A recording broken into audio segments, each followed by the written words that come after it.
ओम नमो भगवते वासुदेवाय नमः। कल की कथा में आपने श्री नामदेव जी का प्रसंग सुना था। आज की कथा में हम प्रहलाद जी की स्तुति की समाप्ति और प्रभु प्राप्ति के 6 साधनों के बारे में जानेंगे। प्रहलाद जी बोले, हे प्रभु, मैं स्वार्थी नहीं हूँ। मैं आपके धाम में आऊंगा तो अपने इन सभी मित्रों को साथ लेकर ही आऊंगा। हे नाथ, मैं आपकी क्या स्तुति कर सकता हूँ। वेद भी आपकी स्तुति ठीक से नहीं कर पाते हैं, फिर मैं तो बालक हूँ। अनन्य भक्ति के 6 साधन हैं: प्रार्थना, सेवा, पूजा, स्तुति, बंधन, स्मरण और कथा श्रवण। इन 6 साधनों से परमहंस की गति मिलती है। कुछ साधन करो, साधन के बिना अनुभव नहीं होगा। इन साधनों का आश्रय लेने वाला प्रभु के चरण पाता है। स्तुति के अंतिम श्लोक में प्रहलाद जी ने ये 6 साधन बताए हैं। जो इन साधनों को कार्यान्वित करता है उसे परमात्मा के चरणों में अनन्य भक्ति प्राप्त होती है। प्रार्थना, प्रातः काल में आंखें खुलने पर भगवान का स्मरण करो, प्रार्थना करो, कर दर्शन भी करो और धरती माता को प्रणाम करो। सुबह में कर दर्शन करो, अर्थात हाथों को देखकर सोचो कि मैं इन हाथों से आज पवित्र कर्म ही करूंगा ताकि परमात्मा को मेरे घर आने की इच्छा हो सके। हाथ क्रिया शक्ति का प्रतीक है। इन हाथों से मैं सत्कर्म ही करूंगा। कल्याण रूप बनकर उन कल्याणकारी की पूजा करो। प्रातः काल में इस श्लोक का पाठ करो। कराग्रे बस्ते लक्ष्मी, कर मध्य सरस्वती, कर मूले तू गोविंदा, प्रभाते कर दर्शनम। आजकल तो प्रभात में कर दर्शन के बदले कप दर्शन किया जाने लगा है। जागते ही लोग चाय का कप मुंह से लगाते हैं और चाय के साथ बिस्कुट खाने के बाद ही अन्य कार्यों में लगते हैं। प्रातःकाल एकदम बिस्तर छोड़ने से पहले प्रथम परमात्मा को वंदन करो। उनसे प्रार्थना करो कि मैं आपका हूँ और आप मेरे हैं। मेरे हृदय में विराजिए और मेरे शरीर रथ का संचालन कीजिए।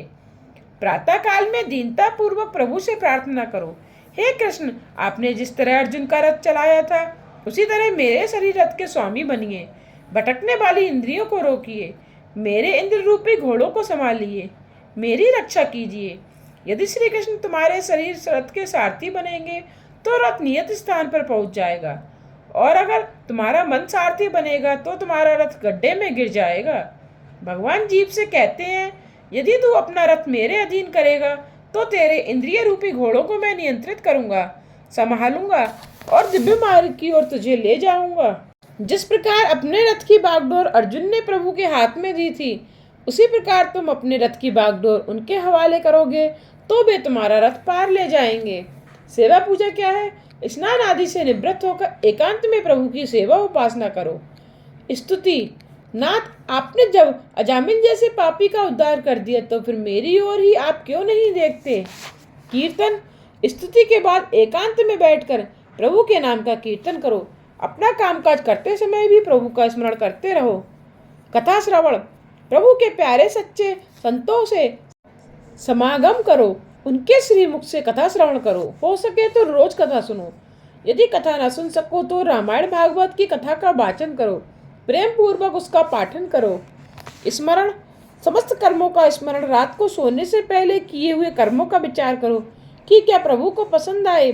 ऐसे कर्म मेरे हाथ से आज हुए हैं। यदि अंदर से नकारात्मक उत्तर मिले तो मान लेना कि वे दिन जीते हुए नहीं, मरते हुए ही गुजर गया। यदि कोई पाप हो गया तो प्रायश्चित करो और किए हुए सभी कर्मों का फल परमात्मा को अर्पित कर दो। इन 6 साधनों को विधि पूर्वक करने से जीवन सुधरता है और अनन्य भक्ति प्राप्त होती है। जिसके नयन स्नेहपूर्ण और हृदय विशाल है, भगवान को वह बड़ा प्यारा है। जीव की आदत ही कुछ ऐसी है कि किसी का उपकार तो वह भूल जाता है किंतु उपकार याद रखता है। जीव जो चाहता है वह सब कभी नहीं होता, भगवान जो चाहते हैं वही होता है। ईश्वर से कुछ भी ना मांगना, यदि कुछ मांगोगे तो वह व्यापार सही हो जाएगा। नरसिंह स्वामी ने प्रहलाद से कुछ वरदान मांगने को कहा। प्रहलाद तो निष्काम भक्त थे, अतः वे कुछ भोग आदि नहीं मांगते थे। जो प्रभु की सेवा करे और उसके बदले में कुछ मांगे वह तो बनिया है। भगवान की भक्ति भाव से करनी चाहिए, भोग के लिए नहीं।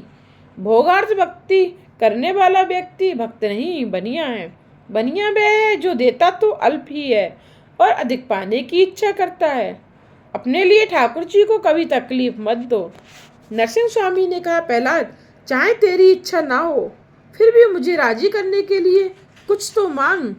प्रहलाद कहने लगे, प्रभु मुझ पर ऐसी कृपा करें कि संसार का कोई भी सुख पाने का विचार भी मेरे मन में ना आए। किसी भी प्रकार के इंद्रिय सुख की भोगेशला मेरे मन में ना जागे। ऐसा कीजिए मेरे हृदय में कभी किसी कामना का बीज ही अंकुरित ना हो। मेरे हृदय में किसी भी कामना का अंकुर ही ना रहे। ऐसा वरदान मुझे दें। प्रहलाद ने भगवान से जो मांगा था वही तुम भी मांगना। प्रहलाद कामस्य नहीं कामा नाम बोले थे। इंद्रिय सुख की मन में इच्छा ही नहीं जागनी चाहिए। ऐसा सादगीपूर्ण जीवन जियो कि मन में किसी सुख की वासना ही न जागे। वासना बुरी है। वासना के अनुसार विषय सुख का उपभोग न करने पर मन व्यग्र ही होता है, किंतु वासना को तृप्त करने पर वह और ज्यादा भड़कती है। सांसारिक सुख को उपभोग करने की इच्छा ही महादुख है। जिसे किसी भी सुख की इच्छा नहीं है वही सच्चा सुखी है। सांसारिक सुख की इच्छा कभी हो ना पाए ऐसा समझना ही सुख है। सुख की इच्छा होते ही मनुष्य की बुद्धि शक्ति क्षीण होने लगती है। मन पर हमेशा भक्ति का अंकुश रखो। प्रहलाद ने वरदान भी कैसा मांगा। वासना की जागृति तेज को नाश करती है, सो ऐसी कृपा करो कि मन में वासना जागे ही नहीं। गीता में कहा गया है, सर्व काम्य कर्मों का और सर्व इच्छाओं का त्याग ही संन्यास है। ऐसा महात्मा कहते हैं। जीव निष्काम होता है तो उसका जीव मात्र नष्ट हो जाता है और फिर वह भगवान के साथ एक हो जाता है। जीव ईश्वर रूप बनता है। पुण्य भी मुक्ति में बाधक है। विवेक से पुण्यों का क्षय करो। मेरे स्वरूप का निरंतर ध्यान करो। पाप लोहे की जंजीर है और पुण्य सुवर्ण की जंजीर है। इन दोनों को ही नष्ट करके तुम्हें मेरे धाम में आना है। इन स्तुति का पाठ करके मुझे और तुझे जो याद करेगा वह कर्म बंधनों से मुक्त हो जाएगा। प्रहलाद कहने लगे, नाथ ऐसी कृपा कीजिए कि मेरे पिता की भी दुर्गति ना होने पाए। नरसिंह स्वामी बोले, तेरे पिता को सदगति देने की शक्ति मुझ में नहीं है। तेरे सत्कर्मों के प्रताप से ही तेरे पिता की सदगति होगी।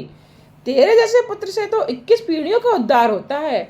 मातृ पक्ष की 7 पीढ़ियां, पितृपक्ष की 7 पीढ़ियां और ससुर पक्ष की 7 पीढ़ियां। प्रहलाद, आज तक मैंने रावण, शिशुपाल या अन्य किसी दैत्य को अपनी गोद में कभी नहीं बिठाया, पर तुझ जैसे भक्त के कारण मैंने आज तेरे पिता को अपनी गोद में लिया। तेरे जैसा भगवत भक्त पिता का भी उद्धार करता है, इसमें कोई आश्चर्य नहीं है। माता पिता दुराचारी हो, किंतु यदि पुत्र सदाचारी होगा तो उनका भी उद्धार होगा। किंतु यदि माता पिता सदाचारी हो और पुत्र दुराचारी हो तो उनका उद्धार नहीं हो सकता, उनकी दुर्गति ही होगी। एक हंस युगल आनंद से रहता था। हंसनी बड़ी सुंदर थी। एक बार घूमते फिरते सांझ ढल गई तो वे एक वृक्ष पर बैठ गए। वहां एक कौए का घोंसला था। हंस ने उससे रात गुजारने देने की विनती की। हंसनी की सुंदरता देखकर कौए की मति भ्रष्ट हो गई। शास्त्रों में कहा गया है कि जो व्यक्ति अपनी आंख से पाप करता है उसे अगले जन्म में कौवा बनना पड़ता है। कौए ने हंसनी को रात भर रहने दिया। दूसरे दिन वे जागे तो कौवा हंसनी को रोकने लगा। हंस ने कहा, हंसनी मेरी है, तो कौवा उसे अपनी कहने लगा। अंत में दोनों न्याय मांगने के लिए न्यायाधीश के पास पहुंचे। न्यायाधीश ने कहा, मैं तो दोनों की बातें बराबर सुनने के बाद निर्णय करूंगा। वह कौवा बड़ा चालाक था। कौवा पितृदूत माना जाता है, अतः वह न्यायाधीश के घर जाकर कहने लगा कि तुम्हारे माता पिता कौन सी योनि में हैं, वह मैं जानता हूँ, अतः तुम मेरा काम करोगे तो मैं तुम्हारा काम करूँगा। तुम हंसनी को मुझे दिला दो और मैं तुम्हें यह बताऊंगा कि तुम्हारे माता पिता कौन सी योनि में हैं। न्यायाधीश कौए की बातों में आ गया। उसने दूसरे दिन न्याय करते हुए कहा, हंसनी उसी की है जो उड़ता हुआ आगे निकल जाए। हंस की अपेक्षा कौवा अधिक गति से उड़ता है। कौवा उड़ता हुआ हंस के आगे निकल गया तो न्यायाधीश ने हंसनी उसी के हवाले कर दी। अब न्यायाधीश ने कौए से अपने माता पिता के बारे में पूछा। कौए ने उसे कूड़े के ढेर के पास ले जाकर कहा, ये 2 जंतु ही तुम्हारे माता पिता हैं। अन्यायी पुत्र के माता पिता की ऐसी दुर्गति होती है। पिता के सिर बड़ी भारी जिम्मेदारी होती है। यदि वह अपने पुत्र को संस्कारी न बनाए तो उसका पुत्र ही बैरी बन जाता है। प्रहलाद, तू अशांत न होना। तेरे पिता का उद्धार हो गया है और साथ साथ तेरी 21 पीढ़ियां पवित्र हो गई हैं। सुखदेव जी वर्णन करते हैं, राजन, अब तो तुझे विश्वास हो गया होगा कि भगवान के दंड में भी करुणा है। भगवान जिन दैत्यों को मारते हैं उनका उद्धार भी तो करते हैं। निष्काम भगवान का काम भाव से चिंतन करने वाली गोपियां भगवान मैं बन गई। तो शिशुपाल क्रोधावेश में प्रभु का चिंतन करता था, फिर भी वह प्रभुमय हो गया। कंस भी भय से प्रभु का चिंतन करता हुआ प्रभुमय हो गया। भगवान के ध्यान में गोपियां काम भाव से, शिशुपाल बैर द्वेष भाव से, कंस भय से तन्मय हुआ था। अटल बैर भाव, बैर विहीन भक्ति भाव, भय, स्नेह या अन्य किसी भी भाव कामना से भगवान में पूर्णतः मन लगाना चाहिए। भगवान की दृष्टि से इन भावों में कोई भेद नहीं है। बात इतनी सी है और यही है कि किसी भी रीति से भगवान से तन्मय हो। भगवान के द्वारपाल जय और विजय के ये 3 अवतार हुए थे। पहला अवतार था हिरण्याक्ष और हिरण्यकशिपु, ये लोभ के अवतार हुए थे। दूसरा था रावण और कुंभकर्ण, ये काम और प्रसाद का अवतार था। तीसरा था शिशुपाल और दंतवक्र, यह क्रोध और अभिमान का अवतार था। प्रहलाद जी ने अपने पिता के मृतदेह का अग्नि संस्कार किया। ब्रह्मा जी ने प्रहलाद को राज्याभिषेक किया। प्रहलाद ने नरसिंह स्वामी को प्रणाम किया। नरसिंह स्वामी प्रसन्न हो गए। नारद जी ने प्रेम से प्रहलाद की चरित्र की कथा धर्मराज को सुनाई। फिर भी नारद जी ने देखा तो धर्मराज के मुख पर ग्लानि छाई हुई थी। नारद जी सोच में डूब गए कि अब भी धर्मराज उदास क्यों हैं? क्या कथा के वचन में कोई क्षति हो गई है, जो कि ये कथा से भी आनंदित नहीं हुए हैं? धर्मराज ने नारद जी से कहा, तुम्हारे मुख पर आनंद क्यों नहीं है? क्या चिंता है तुम्हें? धर्मराज, 5 वर्ष के प्रहलाद का ज्ञान, वैराग्य और प्रेम देखो। धन्य है प्रहलाद और उनका बचपन और उसका प्रेम की, जिसके कारण प्रभु स्तंभ में से प्रकट हुए। मैं 55 वर्ष का हो गया, फिर भी एक बार भी प्रभु का दर्शन नहीं पा सका हूँ।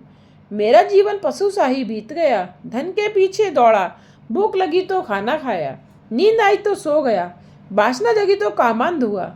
अवतार मनुष्य का मिला है, प्रभु के हितार्थ एक भी सत्कर्म नहीं किया। धिक्कार है मुझे, मेरा जीवन कुत्ते के जैसा ही बीत गया। मैं अब भी प्रभु में लीन न हो सका, प्रभु प्रेम में पागल ना हो सका। मुझे अभी तक भगवान नहीं मिल पाए, जबकि उस 5 वर्ष के प्रहलाद ने भगवान को पा लिया था। मुझे जगत में प्रतिष्ठा मान तो मिले, किंतु मैं भगवान को ना पा सका, अतः उदास हूँ। भक्ति के बिना, भगवान के दर्शन बिना मेरा जीवन वृथा ही बीत गया। इसी कारण से मुझे दुख हो रहा है। मेरे चेहरे पर गिलानी छाई हुई है। मेरा जीवन पशुवत बीत गया। एक बार भी मैं परमात्मा का दर्शन ना पा सका, इसका मुझे दुख है। मैंने वैसे तो बहुत किया, किंतु जो करना चाहिए था वह नहीं किया। मैंने भगवान के लिए कुछ भी नहीं किया। सुंदर शरीर, नवोड़ा पत्नी, मेरु पर्वत जितना धन और पुष्कल कीर्ति तो हो, किंतु मन प्रभु चरणों में ना लगा हुआ हो तो उस सबसे क्या लाभ? इनसे क्या हुआ, क्या मिला? कुछ भी तो नहीं। जगत की प्रतिष्ठा, धन या विद्या अंतकाल में कुछ भी काम नहीं आती। जो विद्या अंतकाल में निरर्थक और निरुपयोगी ही रह जाए, उसमें लाभ ही क्या?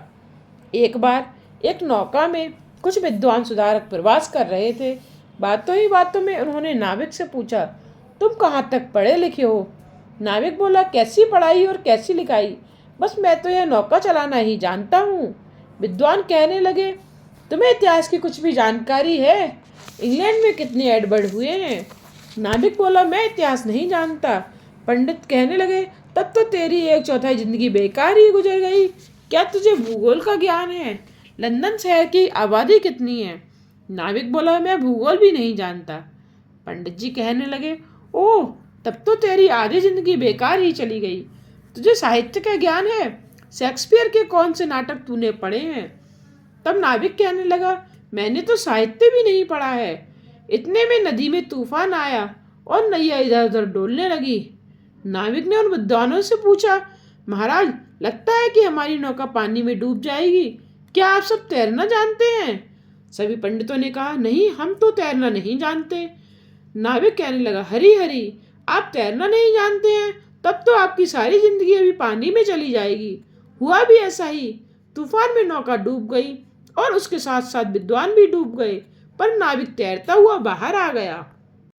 रामकृष्ण परमहंस बार बार इस दृष्टांत को सुनाते रहते थे। संसार भी एक समुद्र ही है। इस भवसागर को येन क्रेन प्रकार पार करना ही होगा। जो विद्या संसार पार करने की कला सीख सके, वही सच्ची विद्या है। भवसागर को तैरने के लिए भजन ही एकमात्र साधन है। इस भजन रूपी विद्या को सीखने के बदले मात्र सांसारिक विद्या सीखकर पंडिताई का अभिमान करने वाला व्यक्ति इस संसार सागर में ही डूब जाता है।